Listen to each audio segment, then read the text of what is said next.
All right. Welcome, everybody. Today, I got a special guest, Wally Bressler, and he is the founder and owner of Trigger Sales Systems.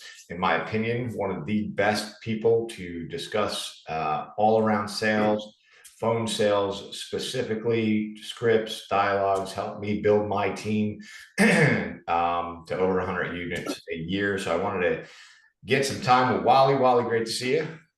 Pleasure. Appreciate the kind words. Thank you very much. Yeah, so today I wanted to kind of cover expireds, right? Because Yep. expireds Yep. are a big pillar of, and should be a big pillar of every agent's business. Mhm. And most people, when they're in real estate school, all the trainers tell everybody expireds for sell by owner. They don't know what that means. And a lot of sales courses want to throw people into the fire with expireds and for sell by owner. So let's get into it. Tell everybody a little bit about yourself. Sure. Yeah. So thank you so much for having me here today. I appreciate it. So as Matt said, my name is Wally Bressler. I've had the good fortune of being in the real estate industry for 25 years. This year, actually, I get my license like in June of 1998. So I'm right around that 25-year mark. I've been coaching for 22 years. Let me think here. I was fortunate enough to publish my first book last year, Tragic Hero, and I have another one coming out that I co-authored called How to Make Your First Six Figures in Real Estate. That'll be out in June. I also had the good fortune of being on national television last November, a TV show called Times Square Today. And I got to talk about what I do to help people overcome sales call reluctance and other issues with respect to getting on the phone and having success. So I've worked with top agents like Matt all across the United States and Canada, and I think it's safe to say that I've probably learned more from them than they've learned from me. So I've had a really great career in real estate, and I love doing things like this. Awesome, man. Well, with that being said, I mean, let's get into the expired conversation. A lot of people backed off of expireds over the last 2 years just because COVID, changed the market. Then it got really hot, and honestly, there was very few expireds that were worth going after. Right? If the house expired, it probably wasn't marketing or price or whatever. Right, It was right. multiple Mhm. other reasons. So let's get into today's expires and what you see, and I guess let's get into that conversation too that people should be having. Yeah, I wanna bring something up here real quickly. Let me see here. So I'm gonna share my screen real quickly here, just so I can help people understand that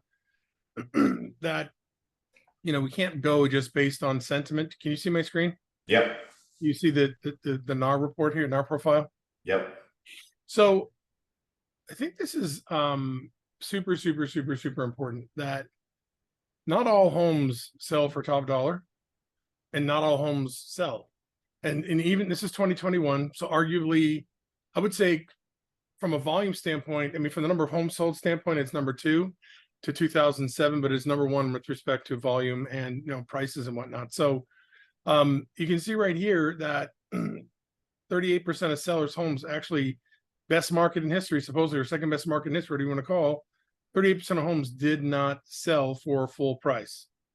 Okay. And if a listing did expire, it was usually snapped right back up and put back on. And almost nobody was calling expires back then. So we have to really take into consideration that not every home is going to sell at full price, and that there are people who are not going to get what they want.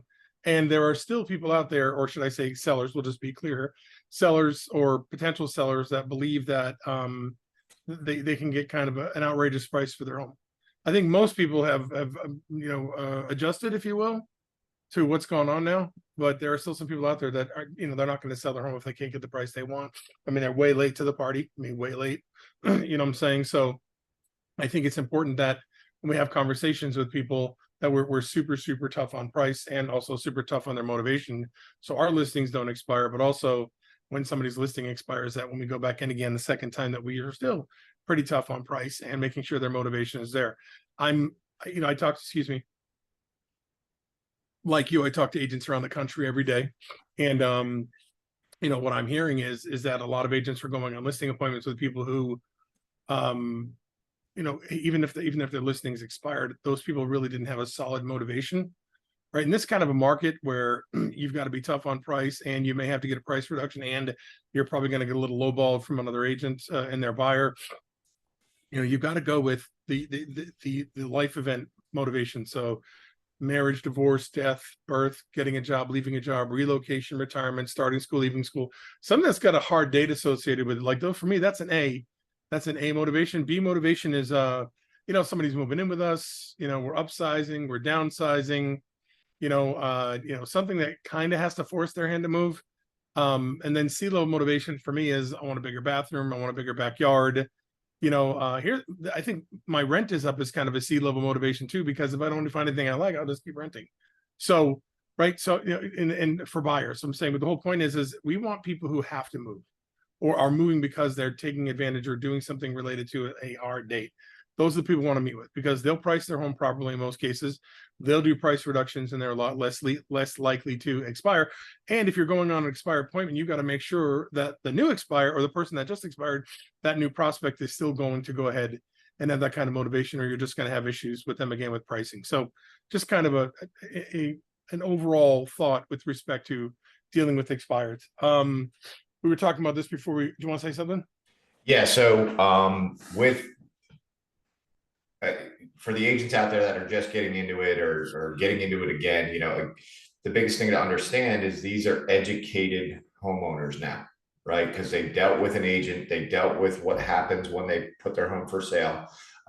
So in my opinion, when you start approaching these people, the most motivated are the best, right? And that's why you should categorize everybody into, the ones you want to go after and the ones that are like way future, and in my opinion, get good at the scripts that we're going to discuss today, because these people are hearing from some of the best agents in your market, whether it's by mail, by phone, by door knocking. So get good at the presentation, the conversation, and then get into this. I don't suggest what a lot of companies do, which is they train for brand new people to go after these, just to get beat up pretty badly by somebody who already went through the market and the realtor, and they understand a lot more than somebody who is just calling around to put their home for sale. Yeah, and to your point, this is just me personally.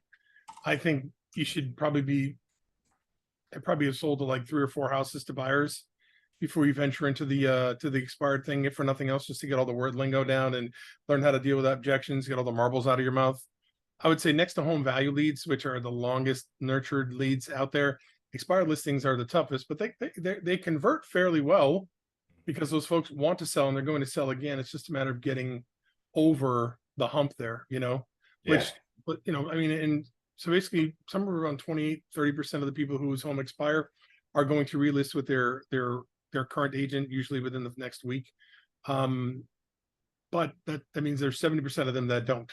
Okay, or at least the other thing is a good hunk of them are not going to relist for about 38 days. A very large percentage of them, like another 40-50% of them, are not going to do anything for another month, and then the latest they'll go probably is like a little over 4 months, and that's what Curtis Fenn from Red X told me. So let me see here.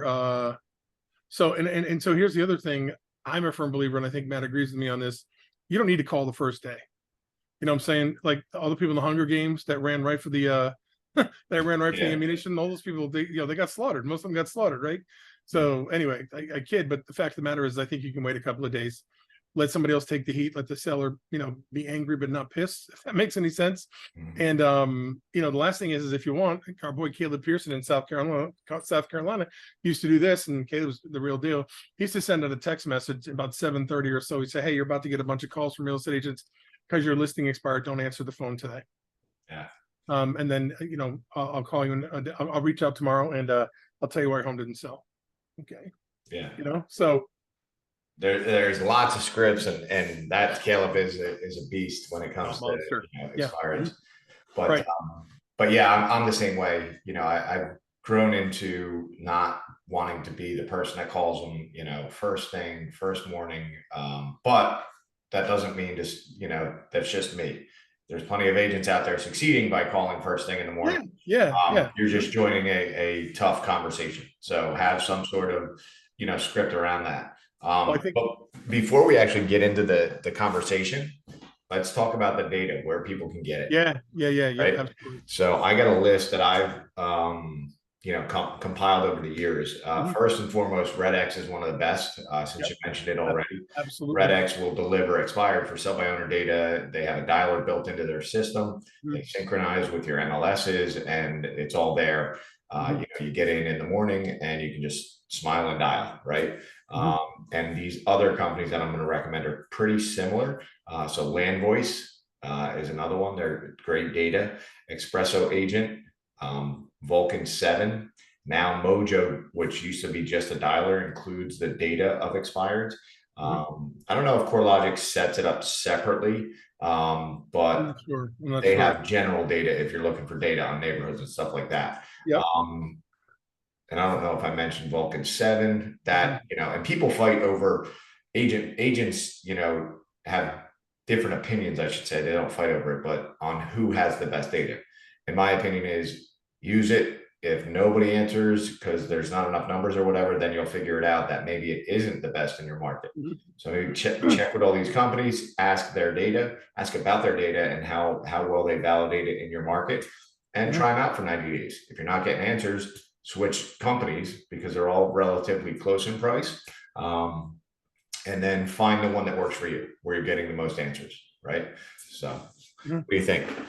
Yeah, no, I think you covered that in detail. What I was going to say is that if you're going to go ahead and call people to do expires, like Matt said, you gotta be ready. You know what I'm saying? This is the front line, so to speak, if that makes any sense. And you've got to be ready to hit the ground running. And so get your data. Now, there is a what's the word I'm looking for here? Becomes a law of diminishing returns where you can only learn so much by role playing and talking on the phone with and practicing and role playing and listening to yourself. Eventually, you're gonna have to get on the phone, but at least try to get to the point where you can at least have the words come out of your mouth. You know what I'm saying? And then you'll learn. And not everybody's gonna be mean to you. You know what I'm saying? But you've got to be ready to dance, because even if you're calling 2 or 3 days later, there's still gonna be some people who are gonna, what do you want? Right? You know what I'm saying? So, but you can use that. You want to use that emotion to your advantage. You can use that emotion for leverage, right? Because they are angry, they are pissed, their home didn't sell. So you can use that if you know what you're doing and know what you're supposed to be saying to get them to take action. So let's excuse me, let's take a look at the script here real quickly. Now there's no shortage of scripts out there, right? This is just one of many, and so I just like this because it gives us an opportunity to sound a little different than most other people who are calling. If I and there we go. So you can see the script, yeah. Yeah, looks good. So yeah, so here's the thing. And you trying to think here. You had said something about not using the company name here, right? Last, so Yeah, and so I just found with the opening, number one, I totally agree. Always use just first name. If you can't pronounce it, just say hi, right? Mhm. People get caught up on what do I say if I can't say their name? Like, don't worry about it. Just say hi and go into my name is blank. And what we used to say is my name is Matt from, blank company, right? Whatever. And now what I heard, because agents, or I'm sorry, sellers, and you don't have the data most of the time when you're on a dialer that quickly to know who they listed with. So if you call them and say, I'm Matt from Remax, and they just, they hate Remax now because they didn't sell their home, well, you might have just shot yourself in the foot. So the best opening that I've found nowadays, and there's 10 people from Remax or Keller Williams calling them that morning, you just want to say, hey, is this Sue? Sue, my name's Matt, and I'm a local real estate expert. Call them because blank. And that I believe now in is a better opening. So Okay. Nice. And I 100% agree. And I think you can even say the Curcio team, or you can say the team you're with. You know what I'm saying? And that, but people do, when they hear a company, whatever the brand is, they immediately come up with an image. And if their family was screwed by that company, or they had a bad experience with that company, all bets are off. So anyway, so the whole point is number one, we're totally talking Jordan Belfort here. Everybody needs to be on the phone. He calls it enthusiastic as hell, sharp as a tack, and sound like a force, sound like somebody who's in charge, right? And so it's a little tougher when you get started, but you at least have to do what you can to fake it till you make it, for lack of a better terminology here. So you're like, hey, Bob, this is Wally calling from, the Bressler team. By now you're probably getting dozens of calls from aggressive agents who are telling you how great they are and that they might even have a buyer for your home without even seeing it. Have you heard anything like that before? Right? You're not sounding like, hey, and your home's expired or your home came off the market. You still want to get that home sold, right? Hey, your home didn't sell. Like the beginning of the fairy script. Hey, your home is no longer on the market. I was just calling to find out when you're going to be interviewing agents for the job of getting your home sold, which isn't a bad beginning, but that's pretty much what everybody else is doing. So this allows you to sound differently. The other thing, and I think this is important, is that on average, it takes somebody about 10 to 30 seconds to go through the Rolodex in their mind to see if they do or do not know who you are when you're calling. So if you're already closing like right out of the gate when you call them, might not be terribly effective all the time because their brain may still be on the point of trying to figure out who the heck you are. So just take that for checking. Yeah. Look, I'm sorry you're getting, abused like that, hammered like that, whatever you want to say. I'm not calling to list your home or sell you anything. I'd really just like to skip past all that and just focus on you and your goals. So at this point, people are like, well, wait a second, I am calling to list their home. And I'm like, well, you're kind of not. And here's why. Excuse me. You don't even know if you want to take that listing. Right? That's like a doctor coming in and saying, we're operating today.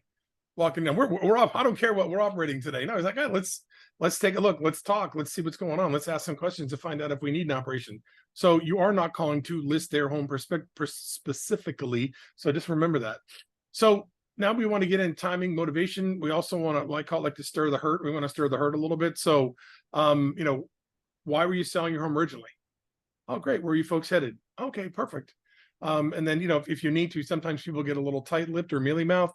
Were you staying in the area, out of the area, bigger home, smaller home, trying to get them talking, right? Let me ask, why do you think it didn't sell? Oh, I don't know. What challenges did you have? A lot of times people are going to say, oh, my agent said it was the market, right? And my agent said it was the market. Oh, okay. My personal opinion is, and I think Matt can speak to this quite well because this is kind of how he grew his business during the Great Recession. Excuse me, is that you need to be an expert in your market. You should know, exactly what's going on in the market. And so when somebody says, hey, my agent said it was the market, you can say, hey, listen, I'm not sure if you know this, but, home prices, went up 12% since your home was on the market. And, we're gobbling up about 3 to 4 homes every month or every week in your price range. So, I find it odd that he said it was the market because it is a beautiful home. From your opinion, how did becoming an expert in your market impact your business? Because you live in a really competitive area too. So Yeah, so I'm going to grab some numbers, but in general, walking in and understanding the market and you guys always talk best about where to start from, Skyview, get it down all the way to your market, right? Here's what's happening in the country. Here's what's happening in the, East Coast, and here's what's happening in New Jersey. And now here's what's happening in your county. And when you dial it down to there's, 13 homes available, 7 more under contract in your price range, in your zip code. And for your agent to say that there's no homes, going to settlement, that's not true. Here's the last 30 days. Why weren't you one of the, 8 homes that went to settlement last month in your township? And when you can show them that, and this is all in your MLS, and then Wally, what are the other companies? You got 2 or 3 Altos, like Altos is great. Real Market Reports is great. I mean, Altos does real time, and if you want, I can probably hold on one sec here. Let me just this up here. Hold on.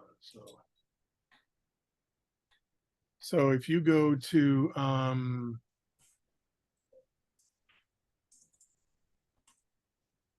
if you go to Altos, you can see the Altos screen. Yep. You go to Altos and then you click run a report. And then do you do most of your stuff in Cherry Hill or where do you do most of your stuff? You can use Cherry Hill. It's here. This is great because it's real-time data. Right? So 1000% to seller's market. Main reason is because of this more demand than there is supply, which is we're kind of like revisiting what happened in 2022. And probably the end of that second half of 2020, first half of 2022, that 2-year span where home prices are starting to tail upward. You can see that was pretty rocky from the end of the year. And a lot of this had to do with interest rates, right? But now that inflation has started to come down, things have gotten better in pricing, you know. You can see the median days on market is stupid. You can see that this is great. So if a home doesn't sell in a market like this, it probably wasn't priced well or marketed well, you know what I mean? But you can see right here, these little 7-week, these dashes is 7 days. So you can see that it's fluctuated on 7 days, but over the period of like a lot of people, you know, actually your market kind of bottomed out after the interest rates last August went up, and then, you know what I'm saying? So your real bottom since interest rates changed, which is like right about here, was right here. You know what I'm saying? So Yeah. basically summer of last year. And then he recovered. It dipped a little, probably a little bit because of seasonality, and now you're on the way up. You know, if you look at the market segments, you know, you can see all of them except for the lowest market segment have seen some sort of, you know, this one's tailing up a little bit, but they've gotten good, and you can see the absorption is pretty much fantastic. Yep. You know, here it's great. Here, not so bueno. Right? Obviously, that's you know, that's a tough one. And this is 1/4 of the market. So technically 8 have come on the market and 8 have sold in the last month. All right. So anyway, so it's just good information. No, so if I'm talking to a seller in this market, you know, and they've got a between $400,000 and $500,000 house. I mean, if their house hasn't sold, there's a problem, right? Yeah. And it's typically price and marketing. What's that? It's typically price and marketing. Yeah, exactly. Yeah. Oh, you got some old houses in your area, for God's sakes. Look at that. So anyway, I'll get back to the script, but see, so I'm saying, like, you know, Altos is great. Real Market Reports is great. We always like keeping current matters for a more global view. And, you know, they also cover the banking market a little bit, a lot of the mortgage market, a lot of the real estate market. Barry Habib. I'm going to jump in because I can see my screen. Can you see Yep. it? Yeah. And Barry All right. Habib, actually, if you Google him, he covers all the data from the mortgage market that you can use as well for interest rates. So Yeah, that name, yes. I learned about him in the last year or two. Yep. But anyway, this is direct from our MLS, which again, your MLS, every MLS is going to do this, guys. And it's just, this shows how many homes and each category they're in, right? And this is closed. It'll go to pending. So if I was in Cherry Hill making calls right now, and last month there was 15 closings for, let me see, 0 to 2 bedrooms. So 3 bedrooms, 19, 27, 4+ bedrooms. So 61 closings. So there's no way somebody in Cherry Hill is going to have a conversation with me and tell me no homes are selling in my neighborhood or no homes are selling in the area. I would say, well, I don't know what your realtor told you, but there's 60 closed last month. And then you go down to the pendings. Here, there's 70 under contract right now. And as for your competition, you know, let's see, active, there's 74. So if your home's available for sale, we need to have that conversation, because there's going to be 60 closings again next month, or it's going to grow as every month grows through the summer. So if you want to be one of the 75, or not in the 75, but you want to be one of the 60 or so that's going to close, let's get your home for sale. Price it properly. Can you go down to the days on the market? It's interesting. Just days on market, they have days on market here, you know, like that's like, I mean, those aren't even days. Like, I mean, you know, Yeah. I mean, the fat middle is somewhere, you know, 31 to 9. Look, I mean, half of it's in 0 to 30, right? Yep. And 48, 54, 57 for way over half of it is in 3 months or less. That's crazy. Yeah. I mean, look, we're very dense in New Jersey. So for those in other states where you still have land available, Yeah. it's a little bit different, but overall, Yeah. you know, even if the numbers are smaller in your market, there is still a moving real estate market. So that's the biggest thing that you're going to talk to these sellers about is, well, you know, I'm sorry you had a bad experience. And they're going to tell you, you know, as Wally said, in the script, poke at the pain. The initial pain is they may not like their realtor or the market, or, you know, what they were told and stuff like that. So they'll share with you. So that one of the best questions is, why do you think your home didn't sell? And then take every single note and make sure that note sheet is with you in the home.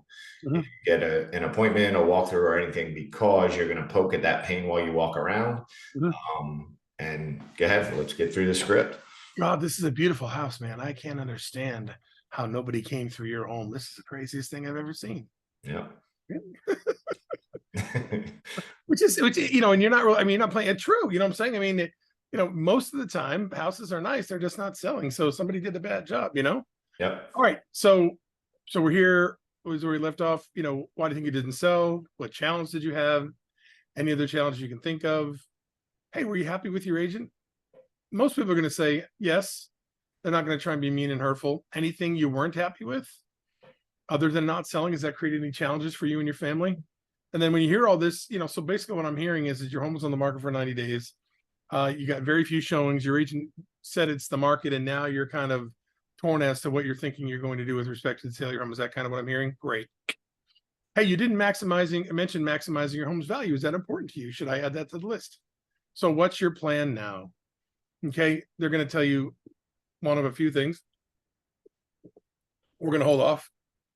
We're going to go with the same agent. We're going to interview new agents. We decided we weren't going to sell. We're going to sell it ourselves, right? Or we got somebody else who's going to help us. That's pretty much, those are the big ones, right? So you don't care what the answer is. You're just trying to get an idea of where they are. And then, have you considered selling it yourself? If they don't say that, don't be a chicken, ask them, right? We want to get ahead of that objection if we can, right? You're not looking to solve it over the phone if you can help it. Like, you're not going to, well, selling your house is the stupidest thing you could ever do. It's like, my God, right? People go right into trying to solve that problem over the phone. Don't try and solve any problem over the phone. You want to sell it yourself. Okay, great. No problem. Good to know. Right. There are certain conversations you can have over the phone, and there are certain ones that you need to have face to face. And anytime you're talking about commissions or homes at prices that homes are selling for, or things like that, you want to do that face to face and not over the phone. Because the fact of the matter is that 21% of the homes in 2021, 21% of the homes that were listed FSBO, pardon me, there was a different, my bad, sorry. Homes sold for 21% more when a real estate agent listed the home, even in 2021. Yeah. Right. So the median sales price for a FSBO was 21% lower than the median sales price for when an agent listed it. Yeah. All to save 6%. Like, Yeah, that's what's yeah, great. right. Yeah, so 3 times what? Yeah. So, but the thing is that's 2021. Like, when we think everything's selling and it's selling for full price. A lot of that did happen, but I just showed you before that not every home sold for full price. And quite honestly, FSBO still missed out on a bunch. Okay. So, all right. And then, so what did your last agent try to do to sell the home? Did they have it professionally staged, professionally photographed? Was it showcased online? There's lots of things you can do to showcase a property online. You can give it a full Zillow presence. You can give it its own, what do you call it? You can give it its own landing page if you want to, like a house specific landing page. There's lots of things you can do. Plus, with all the syndication that goes on, some sites do a really good job of making homes look amazing. The more photos you put on there, obviously, the better look it gets. And by the way, just as an aside, if they're going to sell it themselves, and again, not over the phone, but Zillow does not give FSBO's preference on people's searches when they're searching properties. They give preference to the people that are paying the bills, which is the real estate agents. So, all right. Hey, thanks for, did they have a strategy to attract out-of-town buyers? Here's what we're doing is we're trying to create doubt about what that agent did, right? Without saying the agent didn't do a good job, right? We never, just from an integrity standpoint and a character standpoint, we never want to hammer somebody ever, right? We never want to say anything disparaging about another agent. Okay, so these are ways to ask the seller questions that are going to shed what that other agent did in a not so good light about their ability to get the home sold.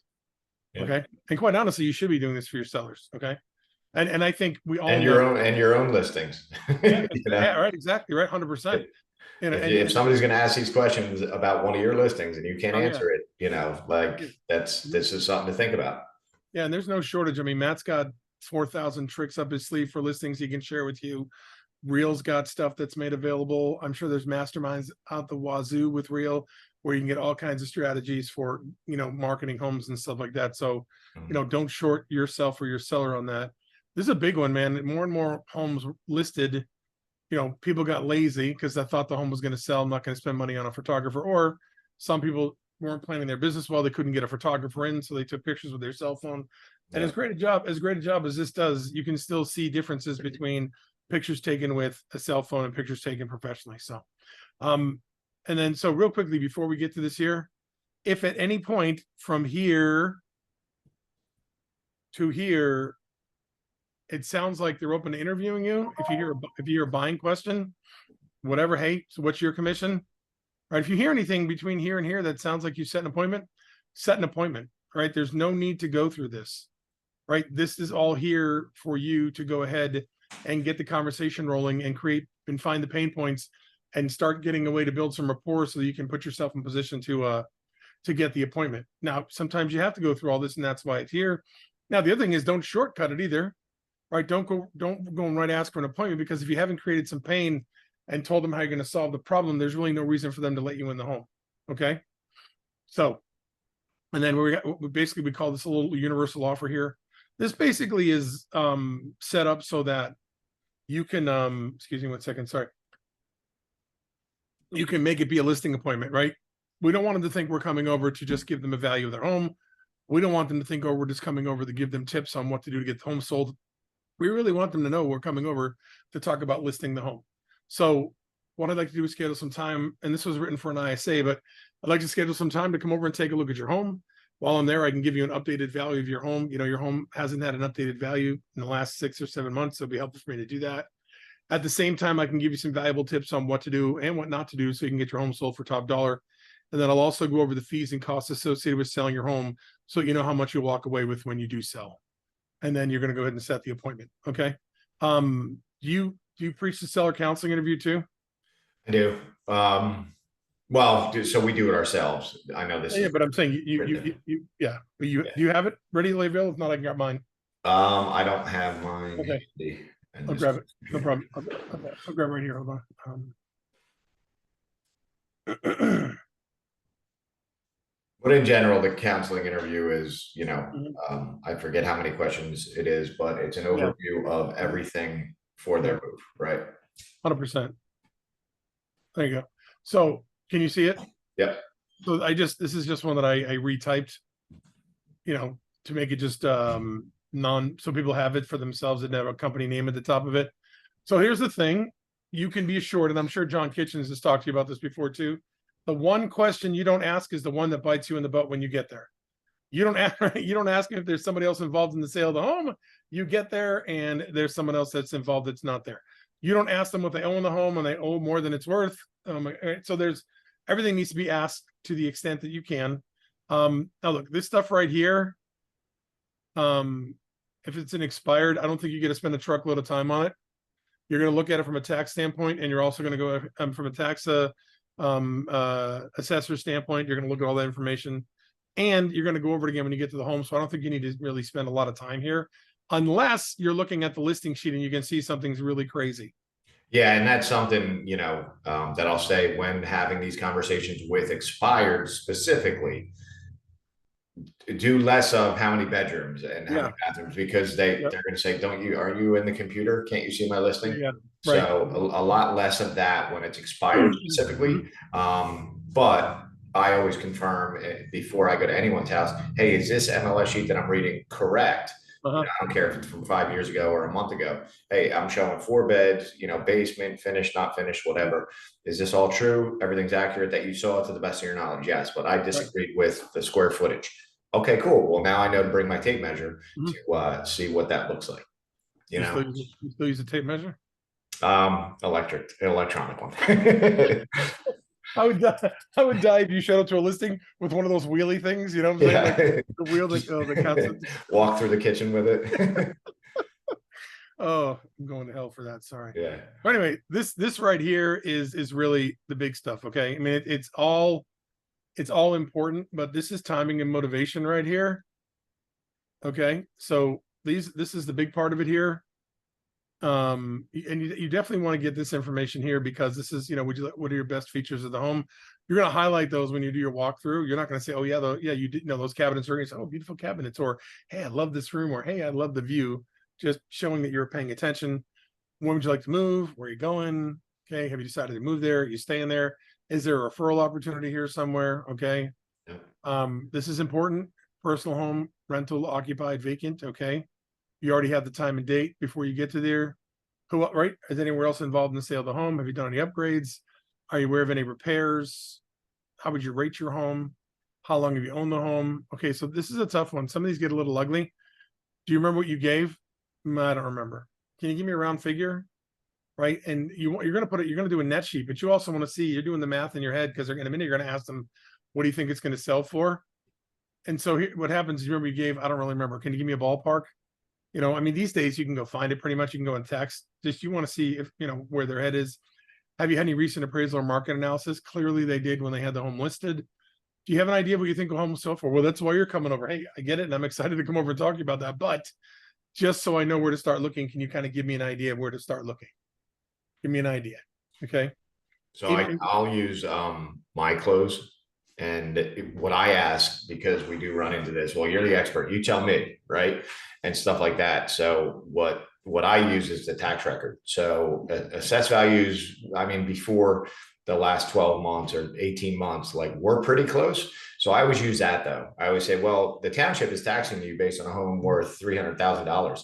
Do you feel that that's, pretty darn close, or you're worth way more or way less? And they'll give you a fair opinion. Most of the time that gets around the seller who says, hey, that's your job. Why aren't you're going to tell me? I'm not giving out a secret. Yeah, right. And I also say, like, your price doesn't matter to me, just so we're clear. I'm going to show you the market price. So Right. if you tell me you want 500 and it's worth 6 or 7, I'll share that with you. Hallelujah. If it's worth 250, then I'm going to share that with you as well. So cool. So have you had a recent market analysis? Okay. How did you arrive at that number? I mean, that's all, you have the sheet in your hand, so you don't have to be too tough on these. Do you know what your approximate mortgage balance is? Again, this is important because we want to make sure we're using our time well, right? If they, if they're up against it from a pricing standpoint and they have very little margin and they don't really need to sell, that's 3 hours of your time wasted. You know what I'm saying? So you want to make sure there's some fat there. Again, if they say, well, why do you need to know that? Or I'm not going to tell you that. Say, listen, I want to do a net sheet so I can show you how much you're going to walk away with at closing. I just need a rough idea. Okay. Right. And then this one right here, not worry about right now. This was written when the butt was falling out of the market. How motivated are you to sell your home? If they're anything under, if they're an 8, 9, or 10, ask them what it would take to get them to an 8, 9, or 10. If they're under an 8, just ask them, is there a reason you're thinking about selling your home? It sounds like you may not be gung-ho or super excited to get your home sold at the moment. Is there a reason you're thinking about selling your home? Right. I mean, you don't want to, you don't, these days, especially, you don't want to go on a listing appointment with somebody who's not 100% committed to selling your home because it's a tough market out there still.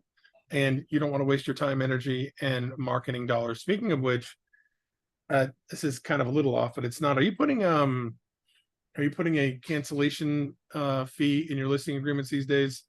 a fee, no, but I allow them to cancel if need be. I typically don't have to write it in. I just tell them, hey, look, if you feel I'm not doing my job, the only thing I want you to do is share with me your opinion of why we're not doing our job and give me, 24, 48 hours to remedy it. And, if not, we'll let you go.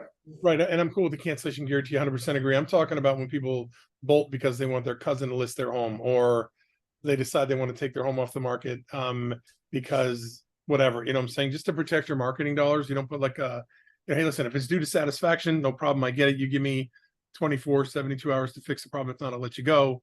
What I'm saying? But if they're like, we decided we're not going to sell and we're going to take our home off the market, and then a week later they're listed with somebody else, they lied to you.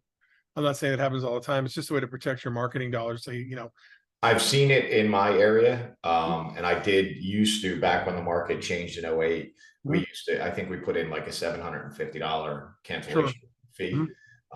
Just to cover, recoup for the, all the expensive photography and the websites and stuff.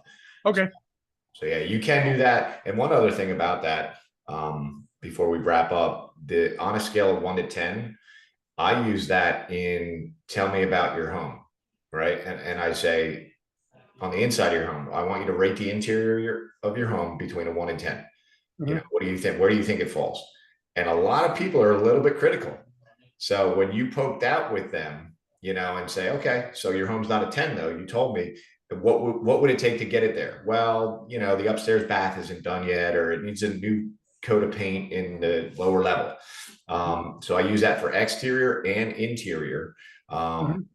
so that I can go to the appointment with the seller, being a little bit more realistic than my house is better than every other house in the neighborhood that sold for top dollar last year. Mhm. So I just love that question. So Yeah, no doubt. Cool. So I just sent you the documentation for this, so you can include the 2021 report as well as the expired script to just share with you. And if you have your own, certainly can share that too. But yep. like a lot of things in real estate, it's simple. It's just not always easy. Yeah. Yeah. And the best thing, when it comes down to this, number one, get on the phones. Like this, it's the biggest, and we have another class that we do for motivation and to stop the call reluctance. So if you haven't seen it, get with us, follow us online everywhere, because we're going to run it over and over again. But in general, you got to pick up the phone in order to get the appointments, and don't over prepare for these calls. But if you're going to make these calls, make sure you're positioned as an expert. You understand the market. These are people who have dealt with realtors and are getting called and solicited by some of the best in your market. Mhm. So have the data behind you, and the Mhm. data will make you an expert. You just got to get the marbles out to Yeah, understand how to explain it. say it. Mhm. Mhm. So Yep. yeah. Cool. Awesome. Any last words? That's all I got, man. Just get after it. You got to do it. Yeah. So great job. Thanks, Thank you. Wally. Thank you. Everyone else, follow us everywhere. We will be in touch.